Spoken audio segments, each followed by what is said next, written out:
welcome back to our channel. And for tonight's video, we're gonna show you our new purchase. It's a booster seat for Kuya Yale, and it's very lightweight and it's also ICC approved. So here it is. We're gonna unbox it. Ayan, we're gonna unbox it kahit na wala siyang box. Pero hindi siya na-purchase sa SM. Nilagay lang to sa binilahan ko. Kay sis Imz Camero. She's from San Fernando rin. So anyway, I will just post the link on the description box ng kanyang Facebook. Ayun na, binuksan na niya. Yan. So si Orion na yung mag-open. This is Kuya's booster seat. So it's a Zikuro booster seat. So we purchased it for wait lang, Orion. Binutas niya. Ito. Ayan siya. So pag booster seat, ipapatong lang siya sa mismong car seat. Yung sa mismong car seat ha, hindi dun sa baby seat. Wait! Nagmamadali. Hindi naman sa'yo yan. Open mo na.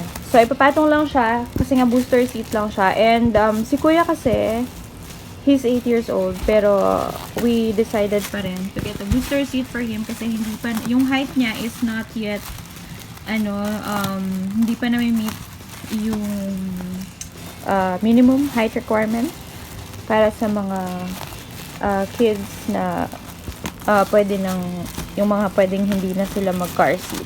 Ano ba yun? Yung exempted sa pagka-car seat. So, wait lang, i-open natin. Let's open it.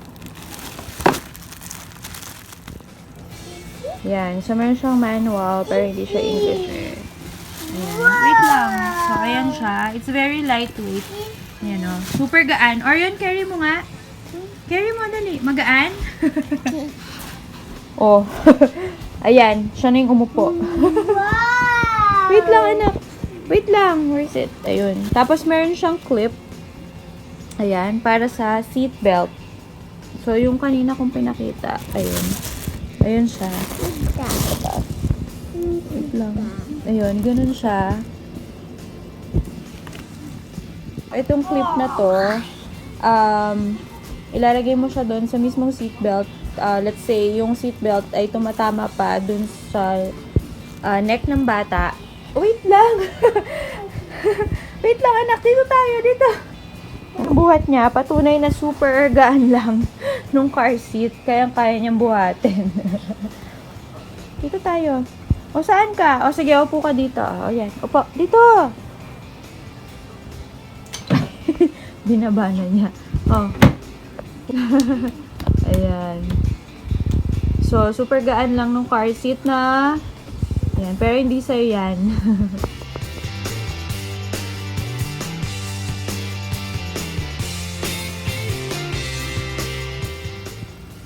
So, as mentioned, very lightweight siya. Ayan. Super lightweight. Kaya ng isang kamay. Ayan. Kahit si Orion, kaya niya bitbitin. Ayan. And let's install it inside the car.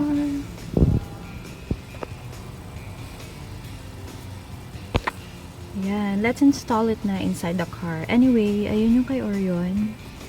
So, it's a giant carrier. Ayan yung kanyang car seat. So, kay Kuya, booster. Actually, before, ang gamit namin is this one.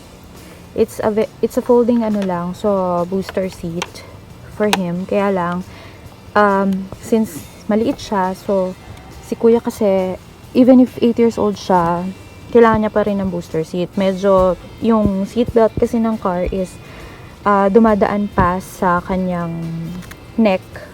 So, kapag kasi may mga impact, so, hindi siya safe. Kapag dumadaan yung car, or yung seatbelt, sa neck. Ano ba yan? Ang daming kalat. Anyway, so, ganito lang siya i-install. Very easy lang siya since it's just a booster seat. So, ipapatong lang natin siya dito. Ayan. So, ipapatong lang. And then, kapag umupo na dito si Kuya or kapag umupo na yung bata, all you have to do is yung seat belt, ilalagay siya dito. Ayan, dito. I-clip natin yung seatbelt dito sa, anong tawag dyan, ewan ko, sa arm. And then, uupo na si kuya dyan. And then, ilalagay yung kabila ng seatbelt dito sa kabila para maklip siya. And then, doon natin siya isasara. Wait lang. Doon natin itong clip na to. Doon natin siya isasara. Ito yon, dun sa seatbelt. So, ayun. Ilalagay lang natin siya dyan. Ayan. So, nandito na si kuya. So, safe na siya kasi itong seatbelt na to, magsi-seat siya or puro ako seat. Nasa taas siya ng lap ni kuya. Hindi siya magta-touch sa tummy ni kuya. So, nandito lang siya. And then, ito yung seatbelt.